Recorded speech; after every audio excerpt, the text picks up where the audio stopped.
First time ആണ് കേട്ടോ നോമ്പ് എടുക്കുന്നത്. കുറച്ച് നാളത്തെ ആഗ്രഹമായിരുന്നു. എന്നെ അന്വേഷിക്കുന്ന എല്ലാവർക്കും ചക്കര നോമ്പായിട്ട് നമ്മൾ അങ്ങനെയൊന്നും പറയാൻ പാടില്ല. നോമ്പായിട്ട് നമ്മൾ എപ്പോഴും നല്ല വിചാരങ്ങള്, നല്ല ചിന്തകളോടുകൂടി നമ്മൾ എപ്പോഴും ഇരിക്കുക, ശുദ്ധിയോടുകൂടി ഇരിക്കുക.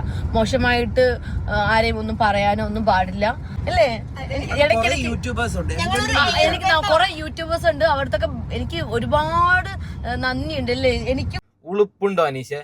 ഇനി മേളിൽ അനുമോളുടെ പിന്നിൽ നടക്കുകയാണെങ്കിൽ ഞങ്ങൾ യൂട്യൂബേഴ്സ് ആരില്ലെങ്കിൽ ഞാൻ ഒറ്റൊരുത്തനെ നിന്റെ കാളിനെ വെട്ടും. ഇനി മേളിൽ ഞാൻ അനുമോളുടെ പിന്നിൽ നടക്കരുത്. ഓക്കെ, ആദ്യം തന്നെ അനീഷിനോട് നാണമുണ്ടോ? അതായത് നമ്മുടെ അനുമോള് നോമ്പെടുത്തു എന്ന് പറഞ്ഞിട്ട് ഒരു വീഡിയോ അങ്ങ് അപ്ലോഡ് ചെയ്യുകയാണ്. ആ വീഡിയോ വന്നിട്ട് ഏകദേശം 20 മിനിറ്റോ 30 മിനിറ്റോ ആകുമ്പോൾ അനീഷ് ഒരു ദ്രോഹം ചെയ്യുകയാണ്. ഈ കേരളത്തിൽ ഇന്നവരെ ബിഗ് ബോസിൽ നമ്മൾ ഇഷ്ടം പോലെ കണ്ടസ്റ്റന്റ് കണ്ടിട്ടുണ്ട്, ഒരാൾ പോലും ചെയ്യാത്ത, എന്തിനു വേണം ഇപ്പോൾ എല്ലാവരും പൊട്ടനെന്ന് വിളിക്കുന്ന ജിൻഡോ പോലും ചെയ്യാത്ത വലിയൊരു ദ്രോഹം അനീഷ് ചെയ്തു. എന്താണ് ആ ദ്രോഹം? അത് ഞാൻ പറഞ്ഞുതരാം. അതിനു മുമ്പ് ഒരു കാര്യം അനീഷിനോട് പറയുകയാണ്. നാണമുണ്ടോ അനീഷെ? ഇത്തിരിയെങ്കിലും ഉളുപ്പുണ്ടോ? 3 മാസക്കാലം ബിഗ് ബോസിനുള്ളിൽ പാവം ഈ അനുമോള് നീയൊക്കെ ദ്രോഹിച്ചു. അതിനുശേഷം പുറത്ത് വന്നതിന് ശേഷം ഈ അനുമോളെ ജീവിക്കാൻ അനുവദിക്കുന്നില്ല എന്ന് പറയുമ്പോൾ, ഇങ്ങനെ പറഞ്ഞാൽ അനീഷെ ഉറപ്പായിട്ടും കല്ലേറ്, നിന്റെ വീടിന് നേരെ നിനക്ക് നേരെയും കല്ലേറ് വരും. ഒക്കെ അതായത് 3 മാസക്കാലം ഒരു കാര്യം ഞാൻ ഇതിപ്പോൾ എൻ്റെ പൊന്നു പ്രേക്ഷകർ, മലയാളി പ്രേക്ഷകർ, അനീഷിന് ഇഷ്ടപ്പെടുന്നവരോട് ആദ്യം തന്നെ ഒരു കാര്യം പറയാം. ഞാൻ പറയുന്ന കാര്യം നിങ്ങൾ ക്ലിയറായി കൃത്യമായിട്ട് കേൾക്കണം. അതിനുശേഷം എൻ്റെ തന്തക്കും തള്ളക്കും വിളിച്ചാൽ മതി. ഞാൻ പറയുന്ന ഓരോ കാര്യം അതായത് ഈ നോമ്പ് തുറ വ്ളോഗിലേക്കൊക്കെ വരാം. അതിനു മുമ്പ് അനീഷിനോടൊരു കാര്യം പറയുകയാണ്. എടാ അനീഷ്, നിനക്ക് വയസ്സെത്രയായി? നിനക്ക് എന്തില്ലെങ്കിലും ഒരു 40-45 വയസ്സായി. ഈ അനുമോൾക്ക് എത്ര വയസ്സായി? അതായത് നിന്റെ മകള്, നീ ഒരു മുമ്പ് നീ ഡിവോഴ്സ് ആണെന്നല്ലേ അനീഷ പറയുന്നത്. നീ ഡിവോഴ്സ് അല്ലാതെ ആ ഒരു വൈഫിൽ നിന്ന് നിനക്കൊരു കുട്ടി ഉണ്ടായിനെങ്കിൽ ഇപ്പോൾ അനുമോളുടെ പ്രായത്തിലൊരു കുട്ടി ഉണ്ടായനെ. അത്രയും ചെറിയൊരു പൊന്നുമോളെ നീ പ്രപ്പോസ് ചെയ്തു. അതിനുശേഷം ഇപ്പോൾ പുറത്തിറങ്ങി നടക്കാൻ പറ്റുന്നില്ല ഈ പറയുന്ന അനുമോൾക്ക്. എല്ലാ സ്റ്റേജ് പ്രോഗ്രാമിലും പറയുകയാണ് എന്നെ അനുമോൾ ചതിച്ചു. എന്ത് ചെയ്ത് അനുമോള്? എന്നും നിന്റെ മൊയ്തീനിലെ പോലെ മറ്റേ പൃഥ്വിരാജ് മറ്റേ ഓളെ പ്രണയിച്ചതുപോലെ നിന്നെ പ്രണയിച്ചിനോ അനുമോള്? എന്തൊന്നാടാ, അതൊരു ഗെയിമല്ലേ? ഗെയിമിന്റെ ഭാഗമായിട്ട് പാവം അനുമോള്, ഈ പ്രായമായ മനുഷ്യന്, അനീഷ് എന്ന പ്രായപ്പെട്ടവർ എന്താണ് പറയുന്നത്? ഞാൻ കാസർഗോഡ് ഭാഷയിൽ ആയതുകൊണ്ട് എനിക്ക് മലയാളം അങ്ങനെ വരുന്നില്ല, ഒന്ന് ക്ഷമിക്കണം. ഓക്കെ, അതായത് ഈ അപ്പൂപ്പനുണ്ടല്ലോ, പ്രായമായ അനീഷ് എന്ന അപ്പൂപ്പന് കുറച്ച് കെയറിങ് നമ്മുടെ അനുമോൾ കൊടുക്കുകയാണ്. അതിനെ മുതലാക്കുകയാണ് ഈ പറയുന്ന അനീഷ്. പ്രണയം ഇപ്പൊ പുറത്തിറങ്ങി നടക്കാൻ പറ്റാത്ത അവസ്ഥയാണ് അനുമോൾക്ക്. എല്ലാ സ്റ്റേജിലും എന്നെ അനുമോൾ ചതിച്ചെന്ന് പറയുകയാണ്. നാണമുണ്ടോ അവിടെ നിനക്ക്? ഉളുപ്പുണ്ടോ അനീഷെ? ഇനി മേളിൽ അനുമോളുടെ പിന്നിൽ നടക്കുകയാണെങ്കിൽ ഞങ്ങൾ യൂട്യൂബേഴ്സ് ആരില്ലെങ്കിൽ ഞാൻ ഒറ്റൊരുത്തനെ നിന്റെ കാളിനെ വെട്ടും. ഇനി മേളിൽ അനുമോളുടെ പിന്നിൽ നടക്കരുത്. ഓക്കെ, അപ്പോൾ വിഷയത്തിലേക്ക് വരാം പൊന്നു പ്രേക്ഷകരെ. ഇന്ന് വലിയൊരു ദ്രോഹം അനീഷ് ചെയ്തിട്ടുണ്ട്, അതിലേക്കൊക്കെ കടക്കാം. നമുക്ക് എന്തായാലും ആദ്യം നമ്മുടെ അനുമോളുടെ വ്ളോഗ് ഒന്നായിട്ട്. അനുമോൾ നോമ്പെടുത്ത് ജാതിയുടെ പേരിലൊക്കെ ഇവിടെ വെട്ടിക്കൊലപ്പെടുത്തുമ്പോൾ നമ്മുടെ അനുമോള്, എനിക്ക് ജാതി മതം ഒന്നുമില്ല, ഇവിടെ കൃഷ്ണൻ എന്നാണ്, വിൻസെന്റ് എന്നാണ്, മുഹമ്മദ് എന്നാണ്, ഞങ്ങളെല്ലാവരും ഒന്നാണെന്ന് പറഞ്ഞിട്ട് നോമ്പെടുക്കുകയാണ് പൊന്നുമോളെ അനുമോള്. ആ അനുമോളുടെ വ്ളോഗ് നമുക്കൊന്ന് ജസ്റ്റ് ഒന്ന് കണ്ടു നോക്കാം. ഓക്കെ, ഹായ്, ഹലോ ഗൈസ്, ഞങ്ങൾ മൂന്നുപേരും കൂടി ഒരുമിച്ച് കൂടിയിരിക്കുകയാണ്, അതും കൊച്ചിയിൽ വീണ്ടും. അതെ, ഞങ്ങൾ ഇടയ്ക്ക് കൂടാറുണ്ട്, പക്ഷേ ഞങ്ങൾ അങ്ങനെ വീഡിയോ എടുക്കാറില്ല. ഇന്നൊരു സ്പെഷ്യൽ ദിവസമാണ്. ഇന്നത്തെ ദിവസം പ്രത്യേകത വെച്ചാല് നമ്മള് ഇന്ന് മസ്താനി ഉള്ളത് കൊണ്ട് ഞങ്ങൾ ഇന്ന് നോമ്പെടുത്തു, അല്ലേ? ഓക്കെ, ഒരു കാര്യം പറയാം. അതായത് എന്തൊരു ക്യൂട്ട്നെസ് അല്ലേ അനുമോള്.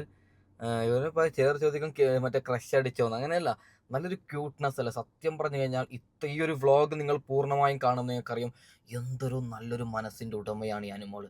ഓക്കെ, നമുക്ക് എന്തായാലും അനുമോളുടെ ആ ഒരു വ്ളോഗ് ഞാനൊന്ന് ഫുള്ളായിട്ട് വെച്ച് തരാം. 2-3 മിനിറ്റ് ഉണ്ട്, അത് നിങ്ങളൊന്ന് കാണണം. അതിനുശേഷം അനീഷ് ചെയ്ത ആ ഒരു ദ്രോഹം ഞാൻ പറഞ്ഞുതരാം. ഓക്കെ, അത് സഹിച്ചു.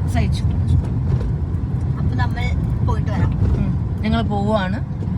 അവിടെ പോയതിനു ശേഷം നമുക്ക് കാണാം. എന്തെങ്കിലും പറയാനുണ്ടോ? നമ്മൾ വീണ്ടും അനുമോളെ ഇടക്കിടക്ക് നിങ്ങൾ എല്ലാരും ചോദിക്കും അനുമോളെ എന്താ കാണാത്തെ. കുറെ പേര് എനിക്ക് മെസ്സേജ് അയക്കാറുണ്ട്, അനുമോൾക്ക് കാണിച്ചു കൊടുക്കും മെസ്സേജ് എന്നൊക്കെ പറഞ്ഞു. എല്ലാ മെസ്സേജും ഇന്ന് ഞാൻ കാണിച്ചു കൊടുക്കും. എല്ലാ മെസ്സേജും കാണാട്ടോ.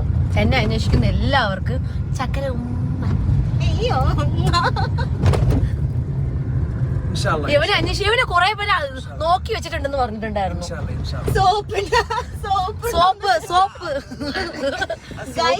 പ്രവീണിന്റെ സോപ്പിന്റെ കഥ നിങ്ങൾക്ക് അറിയാമെങ്കിൽ കമന്റ് ചെയ്യാം. നമ്മുടെ പ്രവീൺ ഇപ്പൊ കുറച്ച് എയറിലാണ്, ഞാനും കുറച്ച് എയറിലാണ്, നീയും കുറച്ച് എയറിലാണ്. പക്ഷെ ഞങ്ങൾക്ക് ഇഷ്ടമാണ് ഞങ്ങൾ എയറിലിരിക്കുന്നത് അല്ലേ. ഇടയ്ക്കിടയ്ക്ക് എനിക്ക് കുറെ യൂട്യൂബേഴ്സ് ഉണ്ട്, അവിടത്തൊക്കെ എനിക്ക് ഒരുപാട് നന്ദിയുണ്ട് അല്ലേ, എനിക്കും ഇവക്കും ആർക്ക്. കാരണം ഇടയ്ക്കിടയ്ക്ക് നമ്മളിങ്ങനെ എയറിൽ കേട്ടുന്നതിൽ ഭയങ്കര ഹാപ്പിയാണ്. സോ നമ്മൾ ഇടയ്ക്കിടയ്ക്ക് ഇങ്ങനെ കേട്ട് തരണം അല്ലേ. ഏത് പാവാടയുടെ വള്ളി അതിലാ ഞങ്ങളൊക്കെ പറഞ്ഞത്. ആണോ? ഞാൻ പാവാട എടുക്കാറില്ല. ഇല്ല, നിക്കറിന്റെ വള്ളി എനിക്ക്. അതെ അതെ, ഇടയ്ക്കിടയ്ക്ക് ഇവരിന് താങ്ങാറുണ്ട്. എന്ത് ചെയ്യാനാ, ആരെങ്കിലൊക്കെ വേണ്ടേ താങ്ങാൻ. ഞാൻ അവർക്കിട്ട് താങ്ങാറുമുണ്ട്. അതെ അതെ അതെ. അപ്പൊ എന്തായാലും നമ്മൾ ഹാപ്പിയാണ് അല്ലേ, എന്തുകൊണ്ടും ഹാപ്പി. എപ്പോഴും എല്ലാവരും മനുഷ്യരെന്ന് പറഞ്ഞാൽ നമ്മൾ എപ്പോഴും ഹാപ്പി ആയിട്ട് ഇരിക്കുക എന്നുള്ളതാണ് അല്ലേ. അതെ അതെ, നമ്മൾ ഹാപ്പിയാണ്. അപ്പൊ നമുക്ക് നോമ്പായിട്ട് നമ്മൾ അങ്ങനെയൊന്നും പറയാൻ പാടില്ല. നല്ല ചിന്തകൾ മാത്രം. നമ്മള് നോമ്പായിട്ട് നമ്മൾ എപ്പോഴും നല്ല വിചാരങ്ങള്, നല്ല ചിന്തകളോടുകൂടി നമ്മൾ എപ്പോഴും ഇരിക്കുക, ശുദ്ധിയോടുകൂടി ഇരിക്കുക. മോശമായിട്ട് ആരെയും ഒന്നും പറയാനോ ഒന്നും പാടില്ല, ചിന്തിക്കാൻ പോലും പാടില്ല. അതാണ് നമ്മൾ ഈ നോമ്പ് കൊണ്ട് നമ്മൾ ഉദ്ദേശിക്കുന്നത്. വെറുതെ നോമ്പെടുത്താൽ മാത്രം പോരാ, നമ്മളെപ്പോഴും പ്രാർത്ഥനയോടുകൂടിയും നമ്മളെപ്പോഴും നല്ല ചിന്തകളോടുകൂടിയും നമ്മളെപ്പോഴും ഇരിക്കണം. നമുക്ക് റെസ്റ്റോറൻറ്റിൽ പോയിട്ട് കാണാം. ഞങ്ങൾ റെസ്റ്റോറൻറ്റിലെത്തി. ലൈറ്റ്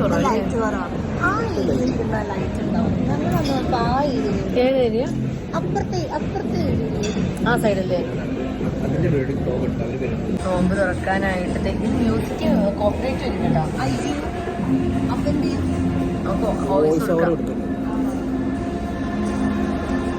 നോമ്പ് തുറക്കാനായിട്ട് നമുക്ക് ഈ പാട്ടൊക്കെ നല്ല കോപ്പിറൈറ്റ് വരും മക്കളെ.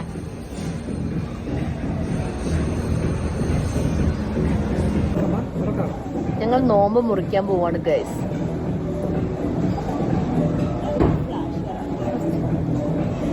ഇതാണോ ലൈം ജ്യൂസ് കുടിക്കാൻ? എടുക്ക്.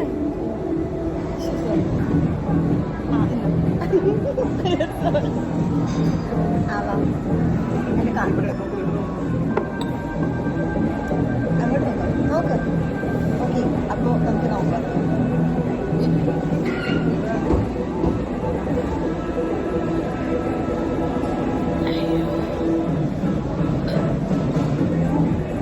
കൊള്ളാല്ലേ,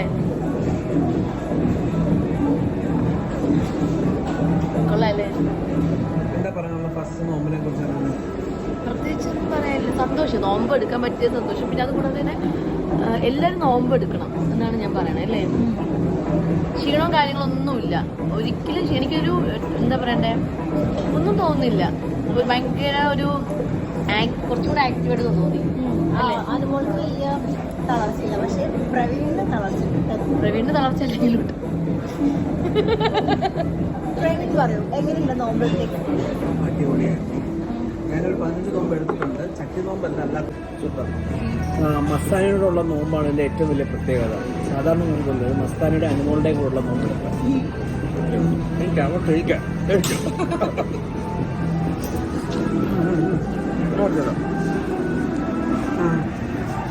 നമ്മൾ നോമ്പ് അടിപൊളി. ഞങ്ങൾ കൊള്ളാം. ഞങ്ങളിപ്പോ ഷെഫ് പിള്ളയുടെ റെസ്റ്റോറന്റിൽ വന്ന് നോക്കാം. പാചകവാതകം കിട്ടാത്തതിന്റെ പേരില് ഇപ്പൊ എല്ലാ റെസ്റ്റോറന്റിലും ഭയങ്കര പ്രശ്നം നടക്കുകയാണ്. ഇപ്പൊ എല്ലാ റെസ്റ്റോറന്റിലും ഭയങ്കര പ്രശ്നം നടക്കുകയാണ്. അപ്പൊ നിനക്ക് എന്താ പറയാനുള്ളേ? ഇതൊന്നിനും ഒരു ശാശ്വതമായ കാര്യമല്ല. ഓക്കെ. അപ്പം എല്ലാവരും ഇത് നമ്മളിപ്പോൾ വിചാരിച്ച് ഇത് നമ്മളെ അഫക്റ്റ് ചെയ്തില്ലെന്ന്. കണ്ടില്ലേ, പാചകവാതകം പിന്നെ ഇന്റർനെറ്റിനെ അഫക്റ്റ് ചെയ്യും, നമ്മുടെ പണപ്പെരുപ്പം കൂടെ. പക്ഷെ ഇതിനെക്കുറിച്ച് ഡീറ്റെയിൽഡ് ആയിട്ട് പറയാൻ എനിക്ക് അനുമോളാണ് നല്ലതെന്ന് പറയൂ. നിനക്ക് എന്താ പറയാനുള്ളേ? നമ്മൾ ഒരിക്കലും എക്സ്പെക്ട് ചെയ്തിട്ടുണ്ടായിരുന്നില്ല നമ്മുടെ നാട്ടിൽ ഇങ്ങനത്തെ ഒരു പ്രശ്നം വരുന്നു. ശരിക്കും പറഞ്ഞാൽ ഇൻഡക്ഷൻ കുക്കറിനൊക്കെ ഇപ്പം മാർക്കറ്റ് കൂടിക്കൊണ്ടിരിക്കുകയാണ്. എൻ്റെ വീട്ടിൽ ഇൻഡക്ഷൻ കുക്കറില്ല, ഉടനെ വാങ്ങിക്കണം. ഗ്യാസ് കിട്ടാനില്ല. മിഞ്ഞാന്ന് ഗ്യാസ് സ്റ്റേഷനിൽ വലിയ ക്യൂ. ഞങ്ങളിങ്ങനെ എന്താ ഇത്ര ക്യൂ എന്ന് പറഞ്ഞ് നോക്കുമ്പോഴാണ് ഗ്യാസിന് വേണ്ടി ആൾക്കാർ ക്യൂ നിൽക്കുന്നത്. ഭയങ്കര അൺഎക്സ്പെക്റ്റഡ് ആണ്. ഇങ്ങനെ പോവാണെങ്കിൽ നമ്മൾ വളരെ വലിയൊരു സ്കോസിറ്റിയിലേക്ക് പോകും. അത് നമ്മളെ വളരെ മോശമായിട്ടുള്ള രീതിയിലായിരിക്കും അഫക്ട് ചെയ്യുന്നത്. ചില്ലറക്കാരെയല്ല സംഭവിക്കാൻ പോകുന്ന it's very dangerous situation guys. അതുകൂടാതെ തന്നെ റെസ്റ്റോറൻ്റ് ഒക്കെ നടത്തുന്ന ആളുകളുടെ അവസ്ഥയാണ് ഭയങ്കര ബുദ്ധിമുട്ട് ശരിക്കും പറഞ്ഞു കഴിഞ്ഞാൽ. അപ്പം എല്ലാം പെട്ടെന്ന് ഓക്കെ ആവട്ടെ അല്ലേ. റെസ്റ്റോറൻറ്റ് നടത്തുന്നവരുടെ മാത്രമല്ല, അവിടെ നിൽക്കുന്ന സ്റ്റാഫ് ആണെങ്കിലും അവിടെ വർക്ക് ചെയ്യുന്ന എല്ലാവരും, കുക്ക് ചെയ്യുന്ന ഷെഫ് ആണെങ്കിലും എല്ലാവർക്കും അത് ഭയങ്കര ബുദ്ധിമുട്ടാണ് ഈ സമയത്ത്. ജോലിയൊന്നും ഇല്ലാണ്ട് കുറെ റെസ്റ്റോറൻ്റ് ഒക്കെ അടച്ചു. പിന്നെ അപ്പൊ അവിടേക്കൊരു വരുമാനമാണ് ഇതെന്ന് പറയുന്നത്. അപ്പം എല്ലാം പെട്ടെന്ന് ഓക്കെ ആവട്ടെ എന്നാണ് ഞാൻ പറയണത്. അപ്പോ അനീഷ് ഉണ്ടല്ലോ, ഈ വീഡിയോ പുറത്തു വന്ന ആ സമയത്ത് അനീഷ് അനുമോളെ അങ്ങ് അൺഫോളോ ചെയ്യുകയാണ്. നാണമുണ്ടോ അനീഷെ? അതായത് അനീഷായിട്ട് നോമ്പ് മറ്റേ കാര്യത്തിനൊന്നും പോകുന്നില്ല, നോമ്പ് പിടിക്കുന്നില്ല. അതിനുശേഷം ഈ അനുമോൾക്ക് നല്ലോണം കമന്റ്, പോസിറ്റീവ് കമന്റും ലൈക്കും കമന്റും, ഒരു മിനിറ്റുകൾക്കുള്ളിൽ ഷെയറും ലൈക്കും കമന്റിന്റെ തുരുമയാണ്. അത് കണ്ടിട്ട് അനീഷിന് അസൂയാവുകയാണ്. അനീഷ് നേരെ പോയിട്ട് മറ്റേ അനുമോളെ അങ്ങ് അൺഫോളോ ചെയ്യുകയാണ്. ഉളുപ്പുണ്ടോ അനീഷെ? ഇനി മേളിൽ അനുമോളുടെ പിന്നിൽ നടക്കുകയാണെങ്കിൽ ഞങ്ങൾ യൂട്യൂബർസ് ആരില്ലെങ്കിൽ ഞാൻ ഒറ്റൊരുത്തന് നിന്റെ കാളിനെ വെട്ടും. ഇനി മേളിൽ അനുമോളുടെ പിന്നിൽ നടക്കരുത്. ഓക്കെ.